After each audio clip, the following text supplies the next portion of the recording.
आपकी कुंडली में आपको जो भी फल मिल रहे हैं, तो एक समय में किसी एक ही ग्रह का प्रभाव तो आप पे पड़ नहीं रहा होगा। बिल्कुल कॉमन सेंस की बात है।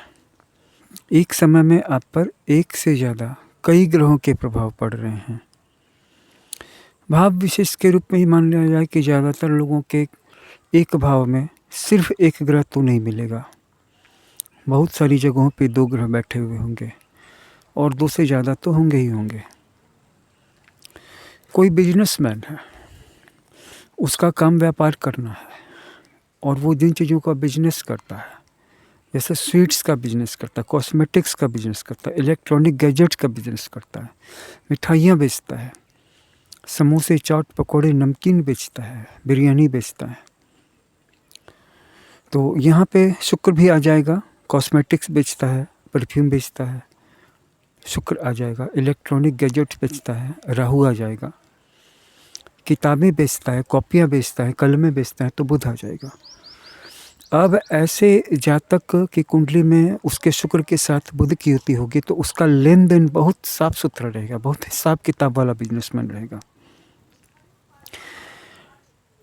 और अगर कोई स्टेशनरी का बिजनेस करता है तो उसकी दुकान आपको देखकर ऐसे लगेगी जैसे मैं किसी पॉश कार की दुकान में आ गया हूँ।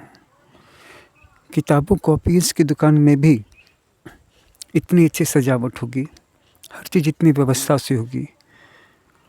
तो 2 ग्रह एक दूसरे पे अपना प्रभाव डालते हैं और मिलकर के एक नया प्रभाव क्रिएट करते हैं। जैसे एक माता पिता एक नए बच्चे को जन्म देते हैं, वह बहुत हद तक पिता जैसा भी होता है, बहुत हद तक अपनी माता जैसा भी होता है। उसकी शक्ल सूरत, बोलने का तरीका, सोचने का तरीका, काम करने का तरीका, रिएक्ट करने का स्टाइल। लेकिन माता और पिता के अलावा भी उसके पास एक अपना एक मौलिक व्यक्तित्व होता है, जो ना माता के पास होता है, न पिता के पास होता है, न दादा के पास होता है, न नाना के पास होता है, न मामा के पास होता है, न चाचा के पास होता है। हर एक बच्चा इस दुनिया के लिए एक नई खबर लेकर के आता है, एक नई तैयारी है, इस दुनिया को देखने का एक नया तरीका है। वैसे ही जब आपकी कुंडली के किसी भाव में, मान लीजिए बिजनेस के भाव में बुध और शुक्र बैठे हुए हैं, तो वहाँ पर सिर्फ शुक्र का प्लस बुध का प्रभाव ही नहीं है, वहाँ पे एक नया प्रभाव भी पड़ रहा है और वो है 2 ग्रहों की सिनर्जी का। एनर्जी हम कहते हैं किसी एक प्लैनेट की एनर्जी को, और जब 2 ग्रहों की एनर्जीज किसी भाव में मिलती है तो उन दोनों की मिली हुई एनर्जी को हम सिनर्जी कहते हैं, यानी सिंक्रोनाइज्ड एनर्जी। जीवन में कर्म के साथ भी वही मसला है, सुख के साथ भी वही है, दुख के साथ भी वही है। बहुत सारे लोग तो जीवन में गोल के पीछे नहीं भागते हैं ना, बस काम पे ध्यान देते हैं और उनका ये तरीका काम भी करता है। जैसे कन्या राशि वाले जातक, तो कन्या राशि वाले जातकों के लिए शनि इम्पॉर्टेंट होता है, इसलिए भी क्योंकि शनि ग्रह का प्रभाव सबसे ज़्यादा अगर किसी राशि पे पड़ता है तो पृथ्वी तत्व की राशियों पे पड़ता है। दुख देने के टाइम में बहुत दुख भी देता है, लेकिन टफ भी बहुत बना देता है और सुख भी बहुत देता है। कन्या राशि को, वृष राशि को, मकर राशि को, क्योंकि इनके इन तीनों के कारक ग्रह शनि होते हैं। अब इसी शनि के साथ 2 तरीके का योग बन सकता है। अब मान लीजिए कि वो शनि इस ढंग से बैठ गया है, किसी दुख देने वाले घर में बैठ गया है, या फिर किसी ऐसे लग्न वाले जातक की कुंडली में सुख देने वाले स्थान पे बैठ गया है, लेकिन है वहाँ पे अकारक ही, तो शनि दबाता है, विवश कर देता है, उसकी सीमाओं को संकुचित कर देता है, दायरा कम होता है, मजबूरी का एहसास होता है। आर्थिक अभाव तो बिल्कुल आप निश्चित मान लीजिए, कोई भी प्लैनेट खराब होगा तो आर्थिक दिक्कत तो सबसे पहले हो जाएगी। शुक्र खराब होगा, आर्थिक दिक्कत हो जाएगी। बुध होगा, सूर्य होगा, मंगल होगा, शनि होगा, आर्थिक दिक्कत तो होगी ही होगी, मामूली सा वेरिएशन होगा। अब उसी शनि के साथ राहु भी है, तो उसकी आर्थिक दिक्कत की, उसकी तंगहाली की खबर सार्वजनिक हो जाएगी, सबको पता चल जाएगा और लड़ाइयाँ होंगी, पति पत्नी में लड़ाइयाँ होंगी, बाप बेटे में लड़ाइयाँ होंगी, भाई भाई में लड़ाइयाँ होंगी। अब उसी शनि के साथ केतु भी है। शनि दुख दे रहा है तो केतु स्वाभाविक है कि शनि के साथ है तो शनि जैसा ही प्रभाव करेगा। राहु और केतु जिस शक्तिशाली ग्रह के साथ युति करते हैं उसके जैसा ही फल देते हैं, लेकिन और भी कई गुना बढ़ा देते हैं। कुछ लोगों का मानना है कि 10x बढ़ा देते हैं। तो केतु वाला जातक हार मान लेगा, सरेंडर कर देगा, भगवान के मंदिर आने जाने लगेगा, संन्यास ले लेगा, मतलब दुनिया से पीठ मोड़ लेगा। और राहु वाला जातक और ज़्यादा उलझ जाएगा। राहु उसको और ज़्यादा डिस्परेट कर देगा सक्सेस के लिए। और केतु वाला जातक अपने दुख और हार मानने की भावना से और दुनिया की हर चीज़ में, जहाँ पे दुख है वहाँ तो है ही, लेकिन जहाँ पे दुख नहीं भी है वहाँ पर भी ज़बरदस्ती दुख का आरोप करके, दुख को कल्पित करके, इमेजिन करके उससे भागने की कला में महारत हासिल होती है। बस उसको छोड़ करके किसी तरह से भाग जाना चाहता है कि एक छोटी सी वजह मिल जाए। नौकरी में दुख है, नौकरी को छोड़ दो। गर्लफ्रेंड में दुख है, गर्लफ्रेंड को छोड़ दो। घर परिवार में दुख है, घर परिवार को छोड़ दो। बिजनेस में दुख है, दुख कहाँ नहीं है, हर चीज़ को छोड़ दो। क्योंकि वो डिस्परेट नहीं होना चाहते हैं। प्रयास करने के पीछे, पैसे कमाने के पीछे जो मेहनत है और जो एक त्याग है, जो एक तपस्या है, जो एक स्ट्रगल उठाना, आप इसको दुख भी मान सकते हैं और दुख नहीं भी मान सकते हैं। अगर आपको काम करना ही है परिवार के लिए, अपने लिए कुछ न कुछ मनी की व्यवस्था करनी है, तो इस प्रक्रिया में जो पीड़ा आ रही है, वेट करना पड़ रहा है, श्रम करना पड़ रहा है, इंतज़ार करना पड़ रहा है, यहाँ तक कि अपने वाजिब पैसों के लिए भी, तो इसको आप दुख भी मान सकते हो, नहीं भी मान सकते हो। यहाँ पे केतु वाला जातक दुख देख लेगा, बोलेगा ये तो बहुत दुखद प्रक्रिया है, तो यहाँ तो पूरी दुनिया ही बहुत बड़ा गड़बड़ जाला है, मैं बेकार इस दुनिया में आया, मुझे इस दुनिया में पैदा ही नहीं होना था। लेकिन इस बात का पता उनको पहले नहीं चला होगा, तो वो सोचते हैं कि मैं इतना ज़्यादा डिस्परेट क्यों हूँ। लेकिन डिस्परेट नहीं होने के चक्कर में, यानी अपने आप को दुख से बचाने के चक्कर में, क्या वो और ज़्यादा दुख नहीं भोग लेते हैं? लेकिन फिर ये बात इतनी आसान नहीं है। मान लीजिए किसी के केतु के साथ गुरु है, तो ऐसा गुरु उसको समझा देगा, विचारवान बना देगा कि देखो तुम जो भी हो, दुख में हो, पीड़ा में हो, परेशानी में हो, लेकिन इसका एक अर्थ है। जैसे कि किसी न किसी समय में तो ये आना ही था, क्योंकि तुम्हारे अंदर ये वीकनेस थी, तो ये कमियां तो उजागर होनी थी। या फिर शनि के साथ केतु है और गुरु की भी दृष्टि है, तो वो समझ लेगा कि ये तो मेरे कर्म का फल है, ये मेरी माता ने नहीं देना था तो मेरा कोई पड़ोसी देता, मेरा कोई दुश्मन देता। अच्छा ही हुआ मेरी माता जी ने मुझे बेदखल कर दिया, या मेरे पिताजी ने मुझे डांट दिया, घर से निकाल दिया, नहीं तो ये कोई ना कोई और तो करता ही करता। तो ये उन्होंने एक तरह से हेल्प करी। तो यहाँ पे गुरु की समझाने की शक्ति बहुत ज़्यादा होती है। इसलिए गुरु अगर आपके केंद्र या त्रिकोण में बैठे हैं, तो बाहर की दुनिया के कितने भी बड़े बड़े आपको शौक लगें, लेकिन शौक एब्जॉर्बर का काम करता है आपका गुरु। और सूर्य इन सब के बीच में चेतना देते हैं। चेतना देने का मतलब है कि बात वही है, ज़िंदगी वही है, लेकिन अपने अंदर में ऊर्जा भरी, अपने अंदर में शक्ति भरी है। हाँ, हार भी माना है, हार भी माना है आपने। जहाँ पे हार मानने जैसी बात थी, वहाँ पे झूठ मूठ का डंका पीटने से कि मेरी हार नहीं हुई, या हार को ज़बरदस्ती जीत के रूप में रीडिफाइन करने से अच्छा जहाँ मैं हार गया, ठीक है, यहाँ पे मेरी भूल थी, या यहाँ पे मेरी कमज़ोरी थी, या फिर मैं इसको डिजर्व ही नहीं करता था, या फिर ये तो होना ही था। कुछ भी, कोई भी बहाना बना लो, लेकिन एक विचार तो हमेशा चलता ही रहता है। इस विचार को अपने पक्ष में समझाने का काम गुरु करते हैं। लेकिन एक व्यक्ति है कि काफ़ी ज़्यादा डिस्परेट है, निराश है, लेकिन सूर्य की उपासना करे। देखिए, सूर्य की उपासना तो सबको ही करनी चाहिए। सूर्य नमस्कार करना चाहिए, सूर्य भगवान को जल देना चाहिए, सूर्याष्टक का पाठ करना चाहिए, ओम गृणी सूर्य आदित्योम का जप करना चाहिए, ओम रीम रीम सूर्याय नमः चैंट करना चाहिए। क्यों करना चाहिए? सूर्य के सामने बैठना चाहिए, उगते हुए सूर्य के सामने, डूबते हुए सूर्य के सामने। अगर कोई ऐसा वर्क है जिसमें कि आपको फ्रीडम है कि आप चाहें तो शैडो में रहकर भी कर सकते हैं, सनलाइट अंडर सनलाइट भी कर सकते हैं, तो सनलाइट में कीजिए।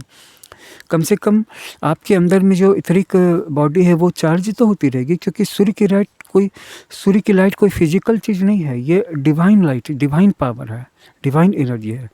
और मैं जानता हूँ कि मेरे द्वारा इन खुली आँखों से अनुभव की जाने वाली, देखी जाने वाली सारी चीज़ों में से सूर्य की रोशनी सबसे ज़्यादा डिवाइन है, और कम से कम मेरे लिए सबसे ज़्यादा वैल्यूएबल है। और जो कुछ भी दिखता है, जैसे हवा दिखता है, समंदर दिखता है, बड़ी बड़ी नदियाँ दिखती हैं, पहाड़ दिखते हैं, जंगल दिखते हैं, पृथ्वी दिखते हैं, आकाश दिखता है, चंद्रमा, ग्रह, तारे और सूर्य, जो कुछ भी ये दिखता है, ऐसा नहीं सोचिएगा कि ये सोच नहीं सकते। पृथ्वी घूम रही है, नदी बह रही है, सूर्य चमक रहा है, आप ऐसा नहीं सोचिएगा कि सूर्य सोच नहीं सकते आपकी तरह, या पृथ्वी विचार नहीं कर सकती।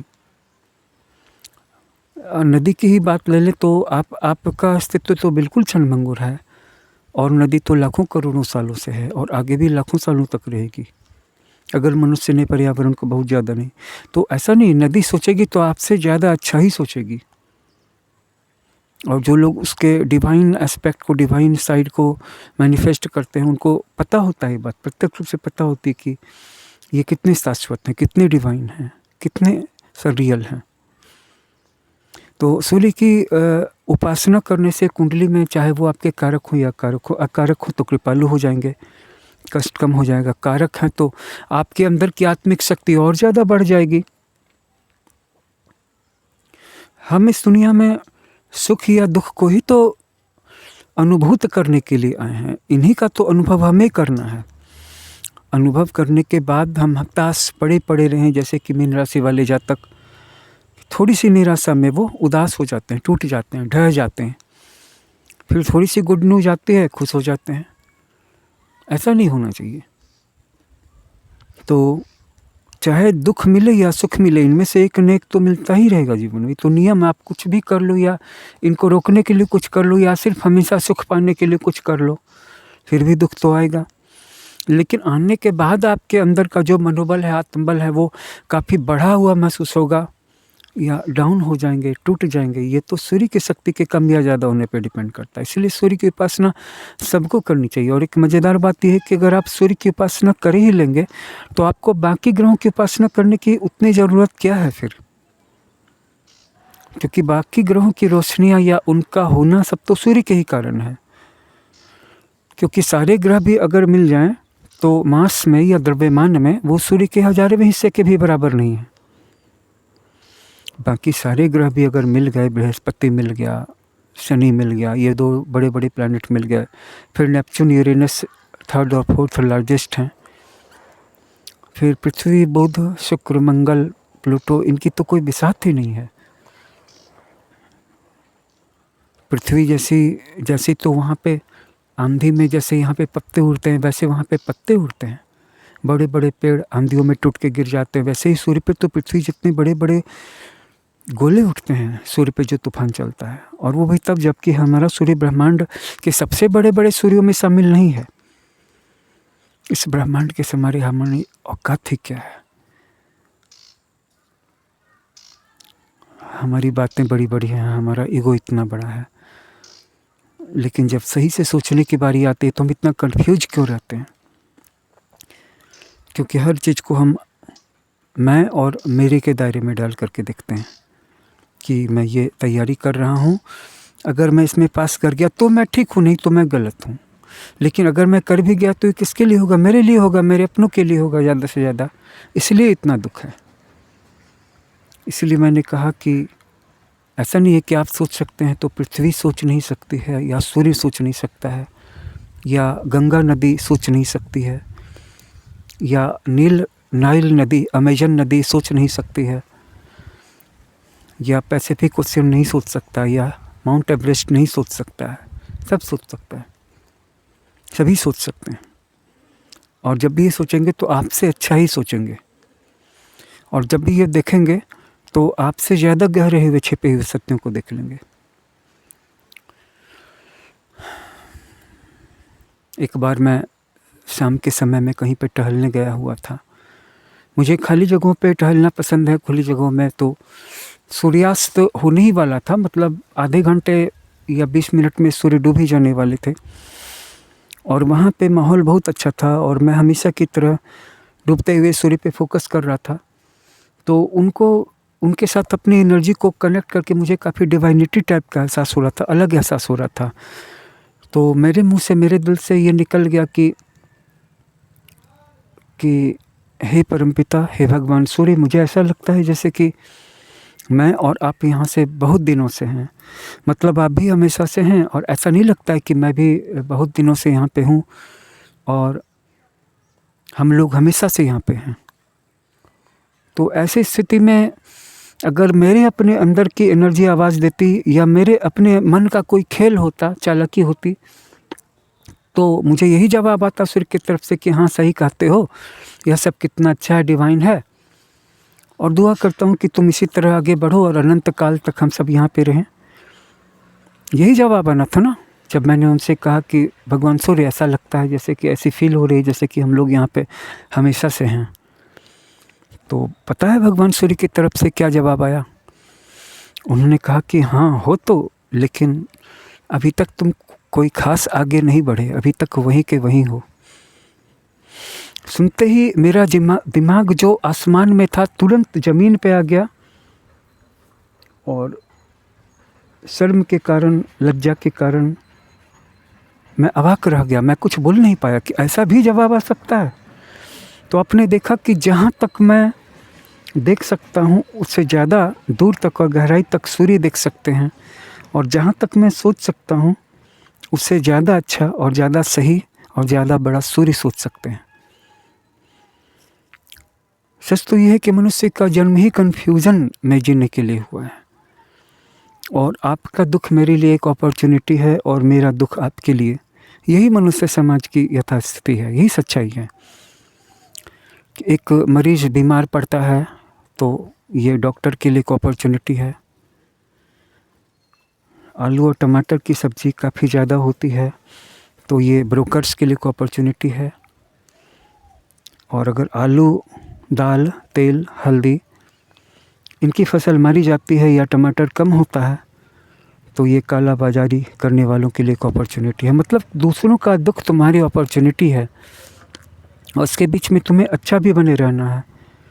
लेकिन फिर भी यहाँ पे एक सेकंड के लिए ही सही हम आध्यात्मिक चिंतन में बैठ तो सकते हैं कि यह सब कुछ जो है अगर मैं अपने लिए ही करूँगा तो मैं कितना आगे बढ़ूँगा। वो जो एक कहावत है कि तुम्हारी दौड़ कहाँ तक होगी, तो अपने दायरे से बाहर निकल करके देखना शुरू करो, सोचना शुरू करो। और सूर्य की उपासना करने से यही होगा कि हिम्मत रहेगी अंदर में और सच के नज़दीक रहोगे। नहीं तो तुम्हारा राहु तुम्हारी पूरी ज़िंदगी को इल्यूजन में गुजारने के लिए पुश करेगा और तुम हमेशा उन अवास्तविक चीज़ों को पाने की कोशिश करोगे जो शायद कहीं पर हैं भी नहीं, और जो चीज़ है भी नहीं या इतनी वोलेटाइल है कि अगर प्राप्त हो भी गई तो न प्राप्त करने वाले को उससे कोई लाभ मिलेगा और न दूसरों को इसका कोई पता चलेगा। इससे अच्छा है कि हम उन चीज़ों पे ध्यान फोकस करें जिनकी ओर हमारा सूर्य हमारा ध्यान आकर्षित करना चाहता है।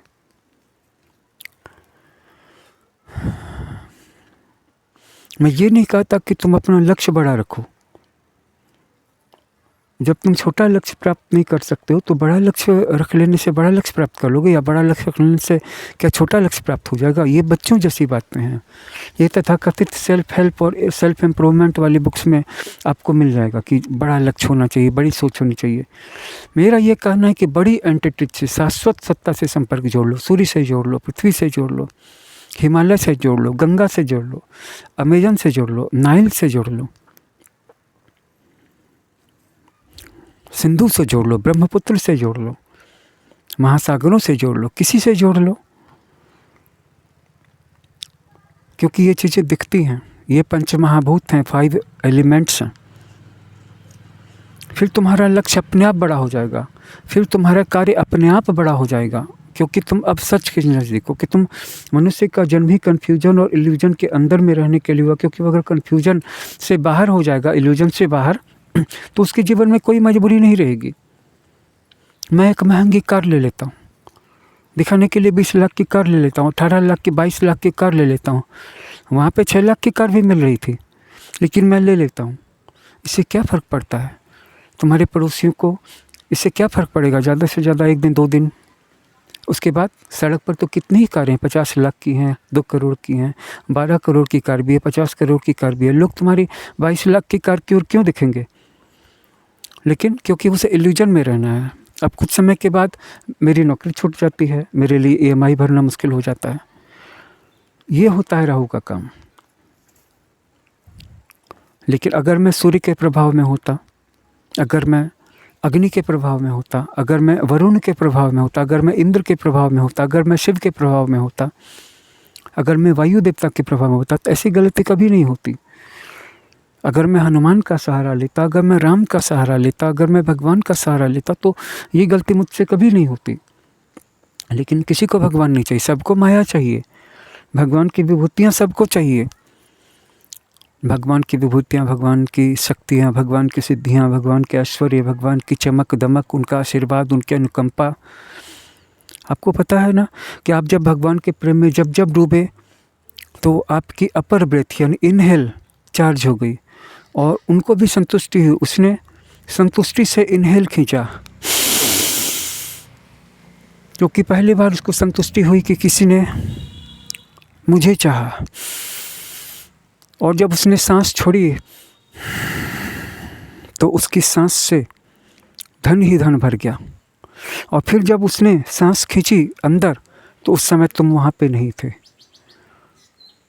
तो उसने अपने आप को छला हुआ महसूस किया। और इस बार तुम्हारे लिए क्या आया?